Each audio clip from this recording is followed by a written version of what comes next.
waktu saya sujud, itu sujudnya itu seperti ada satu zatnya yang terisi dalam Asik. tubuh saya. Ada Itu saya pertanda. kayak sesuatu yang berubah total untuk saya.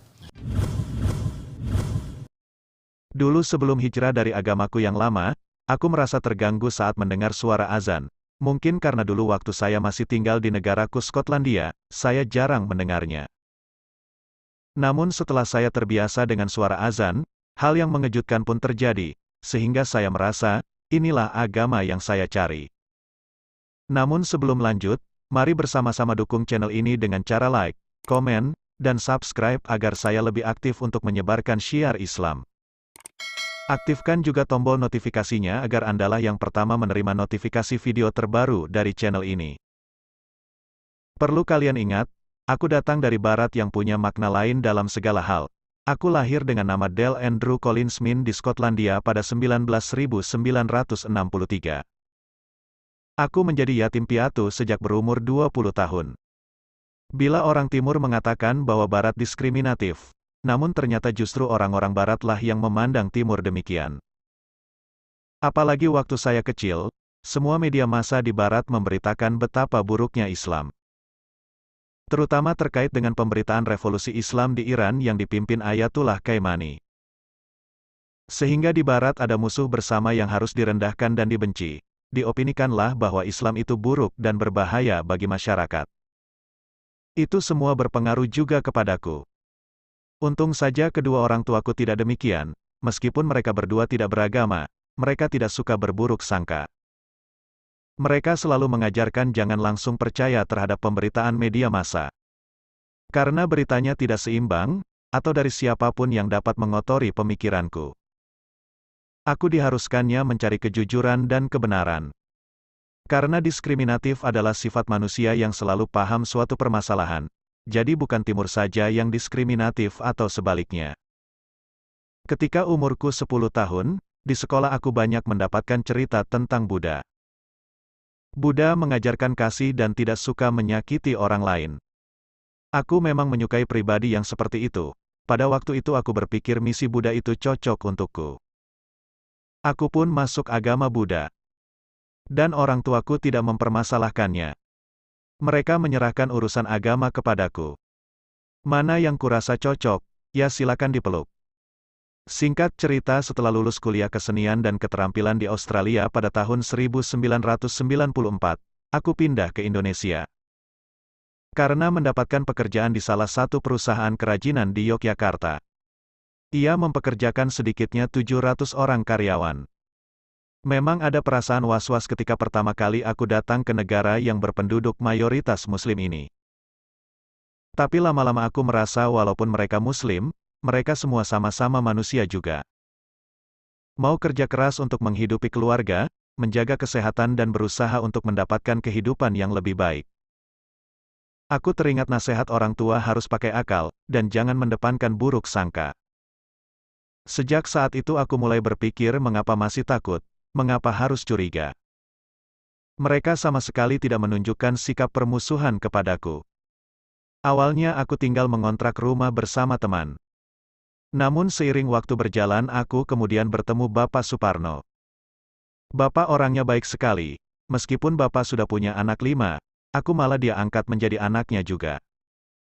Sampai akhirnya aku tinggal bersamanya. Di sini rumah Bapak sangatlah berdekatan dengan musola. Awalnya setiap azan subuh aku merasa terganggu. Aku bangun karena kaget. Lama-lama juga terbiasa, dan bahkan untuk berikutnya aku bangun beberapa menit sebelum azan. Padahal sejak kecil aku tidak pernah bangun pagi. Aku pun merasa heran, kok bisa begitu ya? Aku penasaran dan bertanya-tanya tentang Islam kepada banyak orang yang sering sholat ke musola, salah satunya Bapak Sigit. Bapak Sigit membantuku dengan beberapa komentar membuat aku lebih yakin, karena yang diajarkan dalam Islam lebih cocok dengan sifat sikap keinginanku. Salah satu komentar beliau adalah, ada orang Islam tapi bukan Muslim.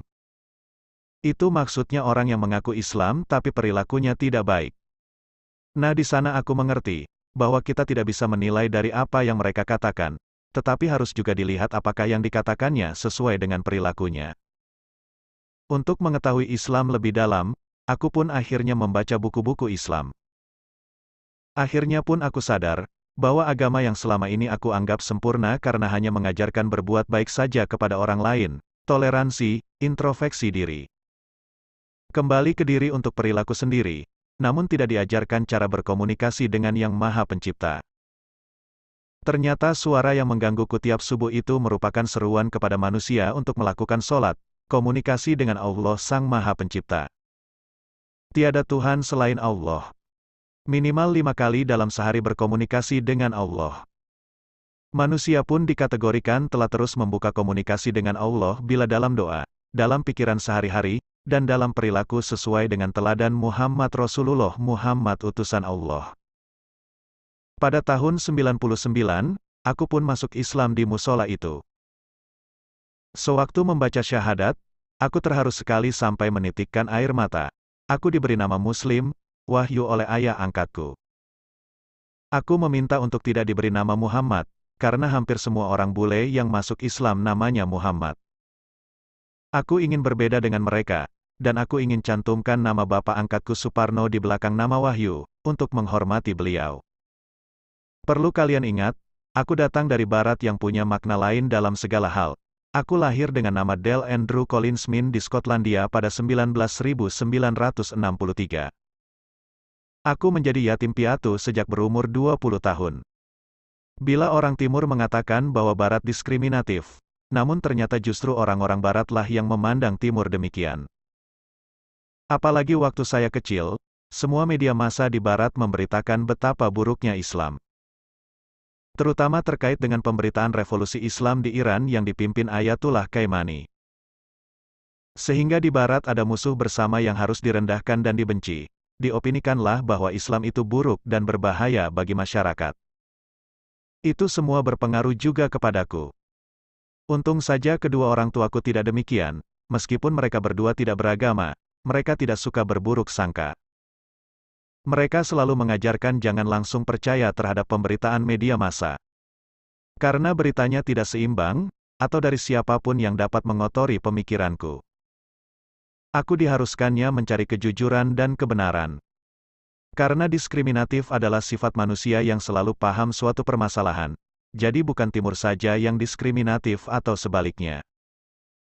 Ketika umurku 10 tahun, di sekolah aku banyak mendapatkan cerita tentang Buddha.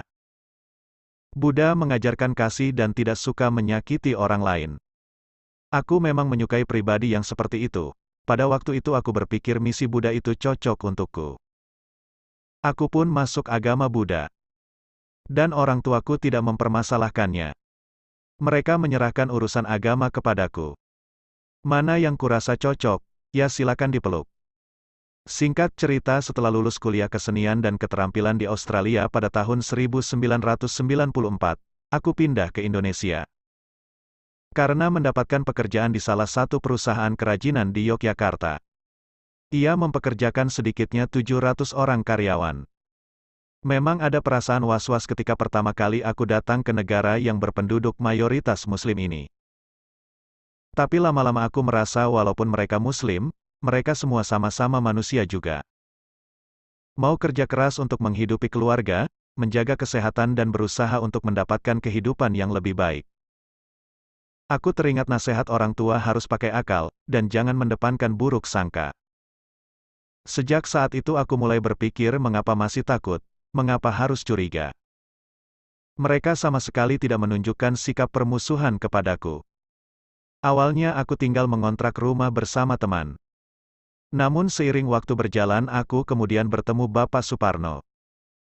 Bapak orangnya baik sekali, meskipun Bapak sudah punya anak 5, aku malah dia angkat menjadi anaknya juga. Sampai akhirnya aku tinggal bersamanya. Di sini rumah Bapak sangatlah berdekatan dengan musola. Awalnya setiap azan subuh aku merasa terganggu. Aku bangun karena kaget. Lama-lama juga terbiasa, dan bahkan untuk berikutnya aku bangun beberapa menit sebelum azan. Padahal sejak kecil aku tidak pernah bangun pagi. Aku pun merasa heran, kok bisa begitu ya? Aku penasaran dan bertanya-tanya tentang Islam kepada banyak orang yang sering sholat ke musola, salah satunya Bapak Sigit. Bapak Sigit membantuku dengan beberapa komentar membuat aku lebih yakin, karena yang diajarkan dalam Islam lebih cocok dengan sifat sikap keinginanku. Salah satu komentar beliau adalah, ada orang Islam tapi bukan Muslim. Itu maksudnya orang yang mengaku Islam tapi perilakunya tidak baik. Nah, di sana aku mengerti bahwa kita tidak bisa menilai dari apa yang mereka katakan, tetapi harus juga dilihat apakah yang dikatakannya sesuai dengan perilakunya. Untuk mengetahui Islam lebih dalam, aku pun akhirnya membaca buku-buku Islam. Akhirnya pun aku sadar bahwa agama yang selama ini aku anggap sempurna karena hanya mengajarkan berbuat baik saja kepada orang lain, toleransi, introspeksi diri. Kembali ke diri untuk perilaku sendiri, namun tidak diajarkan cara berkomunikasi dengan Yang Maha Pencipta. Ternyata suara yang menggangguku tiap subuh itu merupakan seruan kepada manusia untuk melakukan sholat, komunikasi dengan Allah Sang Maha Pencipta. Tiada Tuhan selain Allah. Minimal 5 kali dalam sehari berkomunikasi dengan Allah. Manusia pun dikategorikan telah terus membuka komunikasi dengan Allah bila dalam doa, dalam pikiran sehari-hari, dan dalam perilaku sesuai dengan teladan Muhammad Rasulullah Muhammad utusan Allah. Pada tahun 99, aku pun masuk Islam di musola itu.